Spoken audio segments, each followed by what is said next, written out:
week's ACCP Emergency Medicine PRN Journal Club presentation. I'm your host, Christian Kroll, an emergency medicine and ICU pharmacist at the University of Iowa Hospital and Clinics. To view this recorded presentation, head to our YouTube channel at youtube.com/ACCP-EMED-PRN. And for PRN members, slides can be found under the Business Documents section on the ACCP Emergency Medicine PRN website. Dr. Temi Sofeso is a PGY2 emergency medicine resident at Boston Medical Center in Massachusetts. Her professional interests include emergency medicine as well as toxicology. Today, she will be presenting on tranexamic acid for intracerebral hemorrhage in patients on non-vitamin K antagonist oral anticoagulants, a multi-center randomized placebo-controlled phase 2 trial. I'll let you take it away, Temi. Thanks. Thank you. Thanks so much for the introduction. Like Minden said, my name's Temi. I'm a PGY2 at Boston Medical Center, and today I'll be presenting on TICH-NOAC, a recent study that came out about TXA and intracerebral hemorrhage on patients in non-vitamin K antagonists. This is just a list of abbreviations that I'll be using throughout my presentation for your reference, and I'll be sure to kind of define them as well as the time comes. So to begin with a little bit of background, intracerebral hemorrhage by definition, intracranial hemorrhage by definition is any bleeding in the intracranial vault. And this includes the brain parenchyma itself or the surrounding meningeal spaces. I think it's important to denote the difference between intracranial and intracerebral hemorrhage, with intracerebral hemorrhage being a subtype of intracranial hemorrhage along with epidural, subdural, and subarachnoid. For the remainder of this presentation, ICH, the abbreviation, will refer to intracerebral hemorrhage. One of the most important risk factors for intracerebral hemorrhage is long-standing, poorly controlled hypertension, and this can lead to microscopic degenerative changes of the vessels and other pathological changes that can lead to vessel rupture. An example of another etiology would be anticoagulation. In patients that come in with intracerebral hemorrhage, the expansion of the primary insult, otherwise known as hematoma expansion, occurs in about 24% of patients within the first 4 hours of symptom onset. And this is what's been associated with unfavorable outcomes, and that really presents a narrow target window for us to intervene in these patients. Medically, we use things such as intensive blood pressure reduction and anticoagulation reversal, and these interventions are likely to be most effective when administered soon after the onset of ICH. When patients present with NOAC-associated ICH, they're at higher risk for hematoma expansion and neurologic deterioration, even more so than patients that don't come in with non-anticoagulant ICH. So prompt anticoagulation reversal is often necessary, but at the same time, it's really important to weigh this against the risk of thrombosis relating to their underlying need for anticoagulation. Our choice of reversal agent really depends on the anticoagulant the patient is receiving outpatient. For example, with our vitamin K antagonists, our therapeutic options would be vitamin K or 4-factor prothrombin complex concentrate or 4-factor PCC. With our direct thrombin inhibitors for dabigatran, we would go for idarucizumab. And then with our factor Xa inhibitors, again, we have the option of using PCC as well as their more DOAC-specific indexinate alpha. Our choice of reversal agent for non-vitamin K antagonists is really impacted by institution availability, specifically for our more costly options, idarucizumab and indexinate alpha. That, in addition to the lack of clear evidence regarding preferred treatment options to improve clinical outcomes in these patients, that's really opened the door to questions on if TXA might be able to play a role in these presentations. For a little bit of background, TXA or tranexamic acid is a plasminogen inhibitor, and this prevents the activated form plasmin from breaking down the fibrin clot. So really working in a distinct, unique mechanism different from our other anticoagulant reversal options. TXA has been around for a long time. It's relatively inexpensive, widely available, and it's been studied in a wide array of bleeding indications, including intracerebral hemorrhage that's not associated with oral anticoagulation. Before discussing any previous literature, it's important to briefly introduce the modified Rankin scale. This is a post-stroke outcome assessment tool that's been widely applied for evaluating recovery from stroke and used as a primary endpoint in a variety of randomized controlled trials. Its value is primarily due to its brevity, its simplicity of use, and its interpretability in the context of stroke trials. So it's a 7-scaled tool, and as you can see here, patients can present with a modified Rankin of either 0, no symptoms, to modified Rankin of 6. In recent years, a few randomized controlled trials have looked into TXA's role in reduction of hematoma expansion in ICH with a dosing scheme of 1 gram over 10 minutes, followed by a 1 gram infusion over 8 hours. To start off with the TICH-2 study in 2018, this looked at TXA compared with placebo in patients with acute intracerebral hemorrhage that presented within 8 hours of symptom onset. This was the first large multi-center randomized control trial that looked at TXA in spontaneous ICH, and their primary outcome was functional status measured through a distribution of modified Rankin scale, and they did not see a significant difference in this study. They did, however, find a significant difference in hematoma expansion, and they defined this as a change of greater than 6 milliliters or 33% increase from initial hematoma size, and they did see a significance in the TXA cohort. This finding is really what prompted the primary outcome for the next 2 studies I'll be discussing, starting with the STOP-OST trial.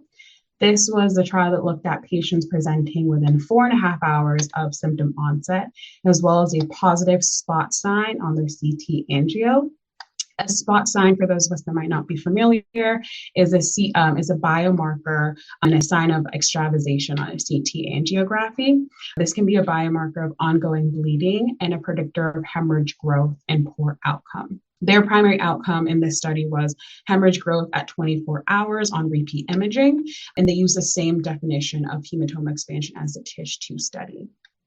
The STOP-OST trial did not see a significant difference between the TXA and placebo groups. Lastly, in 2021 is the TRIAGE study. They similarly looked at TXA and hematoma expansion for patients presenting with ICH on admission imaging. They also used spot sign as a marker for their inclusion criteria in this study, but in patients with a longer time to presentation in the STOP-OST trial, so patients presenting within 6 hours of symptom onset. In line with the previous studies, they did not find a statistically significant difference in hematoma expansion in the TXA group compared with placebo. It's important to note that all of these trials excluded patients on anticoagulant agents. So this data really is unable to be extrapolated to that patient population, and whether or not TXA would be beneficial in anticoagulant-associated ICH is really what led to the TICH-NOAC study. So tranexamic acid for intracerebral hemorrhage in patients on non-vitamin K antagonist oral anticoagulants. As I highlighted in the previous studies, TXA has really only been looked at in non-NOAC-associated ICH, and little benefit has been shown in reducing hematoma expansion. Outside of NOAC, the NOAC-specific reversal agents, TXA's distinct antifibrinolytic mechanism is what presents it as an attractive option in this patient population.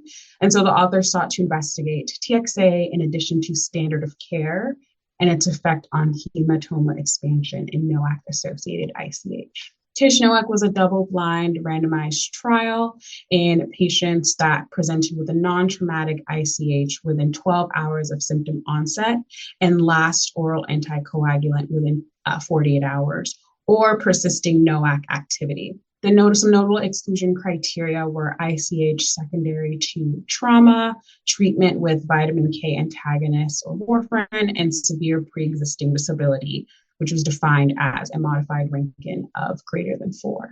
The intervention used in this study was TXA dosing strategies similar to that used in previous literature. 1 gram bolus infused over 10 minutes, followed by a 1 gram infusion over 8 hours.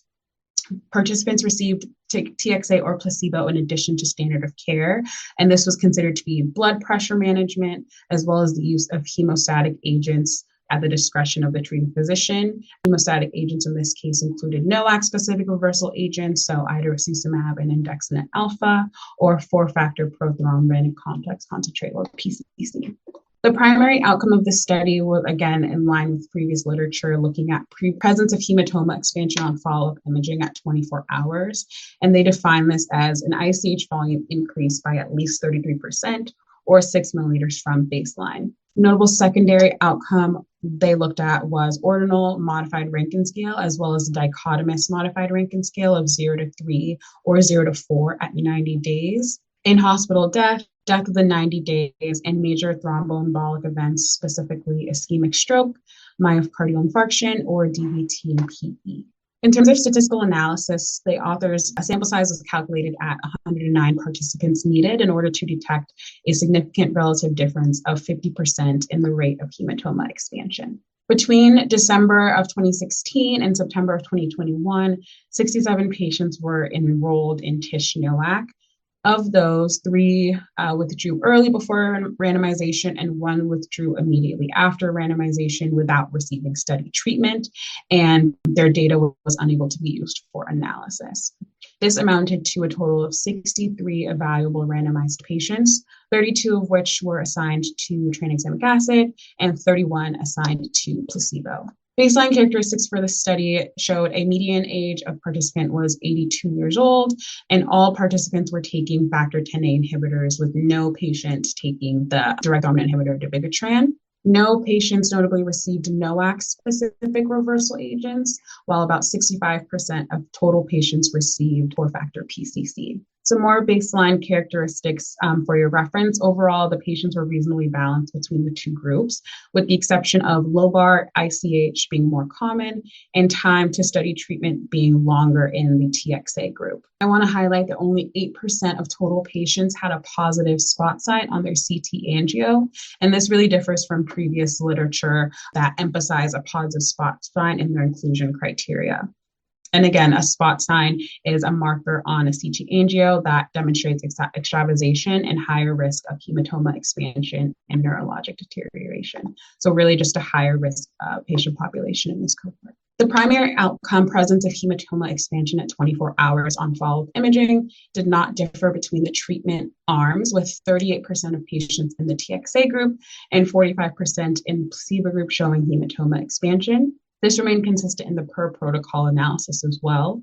The authors also performed a post hoc analysis that adjusted for baseline hematoma volume and time from onset to baseline imaging, and similarly did not see a significant difference with a p-value of 0.42. As far as secondary outcomes, none differed between the treatment arms. Neither the ordinal modified Rankin scale nor the dichotomous modified Rankin scales of 0 to 3 or 0 to 4 had any difference between the TXA and placebo group.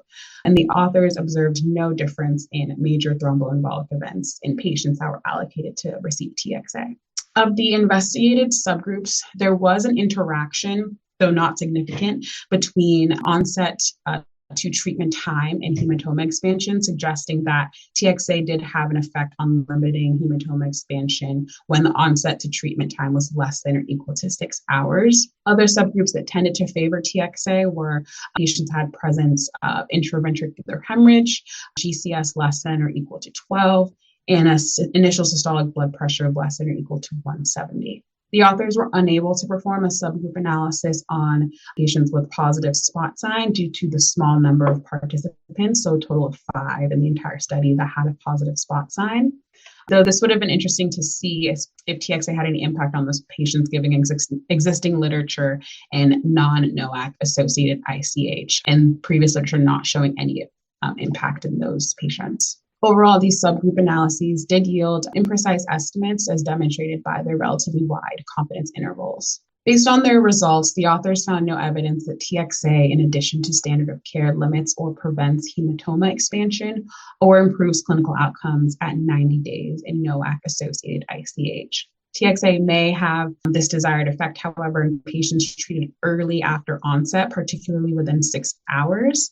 This time-specific benefit falls in line with TXA literature in general. Over the years has demonstrated the earlier the administration, the better and the higher likelihood for seeing some benefit. In terms of my critiques of the study, some strengths were that this was the first RCT that reported hemostatic treatment, specifically with TXA and NOAC-associated ICH. They did implement a double-blind placebo-controlled design, and their primary outcome was consistent with the findings of previous literature, specifically the TICH-2 study that showed some benefit in terms of hematoma expansion when a TXA was used. However, some limitations of the study were its underpowered sample size, primarily occurring due to premature discontinuation of the trial due to a lack of funding. The baseline timing of treatment in the TXA arm was slightly longer than the placebo arm, which may have impacted the results.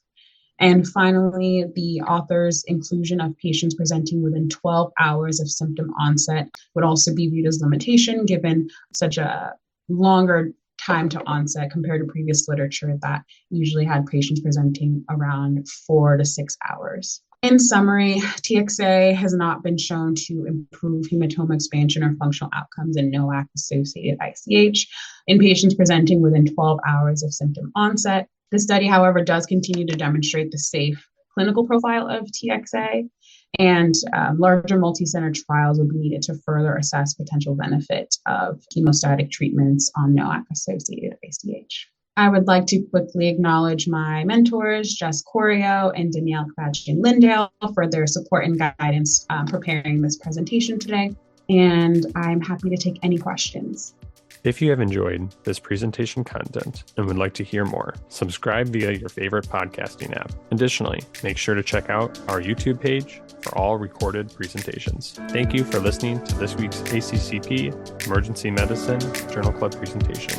Join us weekly for review and discussion of new journal articles in emergency medicine.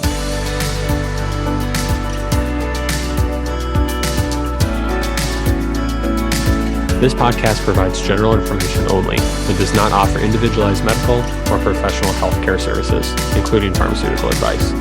The contents and materials in the podcast are not intended to be a substitute for inpatient pharmaceutical advice, diagnosis, or treatment. And the use of the contents and materials in the podcast does not constitute a pharmacist-patient relationship. As a result, the information in and materials linked to this podcast are applied at the user or patient's own risk. Users or patients should consult their physician or personal healthcare professional. The user or patient should not ignore or delay seeking care because of something they heard on this podcast. In case of an emergency, the user or patient should contact their physician, call 911, or go to the nearest medical emergency facility. The views and statements expressed on this podcast are those of the host and guest and should not be interpreted to reflect the official position or policy of ACCP or the Emergency Medicine PRN.